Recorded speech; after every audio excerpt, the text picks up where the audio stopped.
ایک بزرگ مسجد میں اعتکاف کے اندر بیٹھے ہوئے تھے۔ ان کے پاس کچھ لوگ موجود تھے۔ انہوں نے ان سب سے مخاطب ہو کر کہا کہ آج میں آپ کو ایک بندے کے مسلمان ہونے کا واقعہ سناتا ہوں جس سے آپ کا ایمان تازہ ہو جائے گا۔ پھر بزرگ واقعہ سنانے لگے کہ ایک ملک کے اندر آدمی رہتا تھا۔ یہ بندہ کسی بھی مذہب کو نہیں مانتا تھا، نہ یہ ہندو مذہب، نہ ہی مسلمانوں کے مذہب، نہ ہی عیسائیوں کے مذہب، نہ ہی یہودیوں کے مذہب کو۔ یہ ان سب مذاہب کا انکار کرتا تھا۔ ایک بار اس کے محلے کے اندر ایک آدمی کا ناجائز قتل ہو گیا۔ پولیس محلے کے اندر آئی۔ یہاں پر آ کر انہوں نے چھان بین کی تو لوگوں کا شک اس آدمی پر جانے لگا، جبکہ یہ بندہ پوری طرح سے بے قصور تھا۔ پر پولیس والے اس شخص کو قتل کے جرم میں پکڑ کر لے گئے۔ پولیس والوں نے اسے جیل کے اندر بند کر دیا۔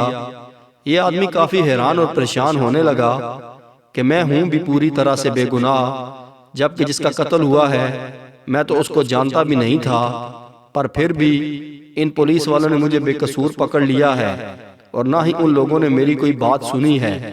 اس نے پولیس والوں کو اپنی بے گناہی بتائی، پر پولیس والوں نے اس کی ایک بھی بات نہیں مانی۔ یہ سوچنے لگا کہ اب میں پولیس والوں کو کس طرح یقین دلاؤں گا، جبکہ میں تو قتل ماننے کو تیار بھی نہیں ہوں اور ان لوگوں نے پورے کا پورا قتل میرے اوپر ہی ڈال دیا ہے، جبکہ اب مجھے اس قتل کی سزا میں پھانسی ہو سکتی ہے۔ خیر کچھ دن گزرتے گئے، یہ جیل کے اندر ہی رہا۔ اسے اب پوری طرح سے باہر نکلنے کا کوئی بھی ذریعہ نظر نہیں آ رہا تھا۔ یہ سوچنے لگا کہ اب میں کسی بھی مذہب کو نہیں مانتا ہوں، ورنہ عبادت کر کے دعا کرتا کہ کیا پتہ میری رہائی ہو جاتی۔ پھر یہ اپنے دل میں سوچنے لگا کہ اب میں ہندو لوگوں کے مذہب سے مدد مانگتا ہوں، کیا پتہ وہ میری مدد کریں۔ یہ رو رو کر دعائیں کرنے لگا اور کہنے لگا کہ میں بے قصور ہوں، مجھے جیل سے نکال دیا جائے۔ ایک دو دن تک دعا کرنے کے بعد بھی اس کی رہائی نہیں ہوئی۔ پھر یہ یہودیوں کے مذہب کا حوالہ دیتے ہوئے دعائیں مانگنے لگا اور کہنے لگا کہ میں بے گناہ ہوں، میری مدد کی جائے، پر پھر بھی اس سے کوئی فرق نہیں پڑا۔ جیسے ہی اگلا دن ہوا تو اس نے سوچا کہ آج مسلمانوں کے خدا سے مدد مانگتا ہوں، کیا پتہ وہ میری مدد کر دیں۔ یہ جیل کے اندر ہی بیٹھا تھا، اسی وقت ہی دعا کے لیے ہاتھ اٹھائے اور اٹھا کر کہنے لگا اے مسلمانوں کے رب میری مدد کیجئے۔ آپ کو تو معلوم ہے میں بے گناہ ہوں، میں اس جیل کے اندر پھنسا ہوا ہوں، کوئی بھی میری مدد کرنے کو تیار نہیں ہے۔ اب مجھے آخری آپ کا ہی سہارا نظر آ رہا تھا، اس لیے سوچا کہ آپ ہی سے مدد مانگوں۔ آپ مجھے خالی ہاتھ نہیں لٹائیے گا۔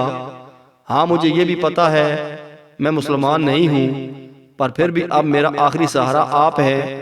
ابھی یہ جیل کے اندر ہی دعا مانگ ہی رہا تھا تو اس کے جیل کے دروازے پر دستک ہوئی۔ پولیس والے نے آ کر اس سے کہا کہ تمہاری رہائی ہو چکی ہے۔ اس آدمی نے پوچھا کہ میری رہائی کیسے ہوئی؟ میری تو کسی نے ضمانت تک نہیں کرائی اور نہ ہی آپ لوگ ماننے کو تیار تھے کہ میں بے گناہ ہوں۔ پولیس والے نے کہا کہ ہم تحقیقات کر رہے تھے، ہمیں تحقیق کے اندر معلوم ہوا کہ تم بے گناہ تھے، اس لیے اب تم ہماری طرف سے مکمل طور پر آزاد ہو۔ اس نے جب پولیس والے کے یہ الفاظ سنے تو یہ آسمان کی طرف دیکھنے لگا کہ واقعہ ہی مسلمانوں کا خدا سچا خدا ہے۔ اس نے میری سن لی، کیونکہ میں کافی دنوں سے مختلف قسم کے مذہب کے خداؤں سے دعا کرتا رہا، پر کوئی بھی میری نہیں سن رہا تھا۔ جب میں نے مسلمانوں کے رب سے مدد مانگی تو اسی وقت ہی دروازے پر آ کر پولیس والے نے مجھے خوشخبری سنا دی۔ اس نے سوچا کیا مکمل طور پر کلمہ پڑھ کر مسلمان ہو جاؤں۔ پھر یہ بندہ جیل سے باہر نکلتے ہی مسجد کی طرف روانہ ہو گیا۔ کچھ ہی دیر بعد یہ مسجد کے اندر آ گیا۔ یہاں پر آ کر اس نے دیکھا امام صاحب بیٹھے ہوئے تھے۔ اس نے امام صاحب سے آ کر کہا کہ میں مسلمان ہونا چاہتا ہوں، مہربانی کر کے مجھے کلمہ پڑھا دیجئے۔ امام صاحب نے کہا کہ اگر پہلے تمہارے کوئی سوالات ہیں تو تم مجھ سے سوالات کر سکتے ہو، تاکہ تمہارے ذہن کے اندر کوئی بھی شک و شبہ نہ رہے۔ اس آدمی نے کہا کہ میرے ذہن کے اندر کوئی بھی سوالات موجود نہیں ہیں، مجھے میرے تمام سوالوں کے جوابات مل چکے ہیں، کیونکہ میرے سچے خدا نے میری مدد کی ہے۔ امام صاحب نے اس بندے کو کلمہ پڑھا کر مسلمان کر دیا۔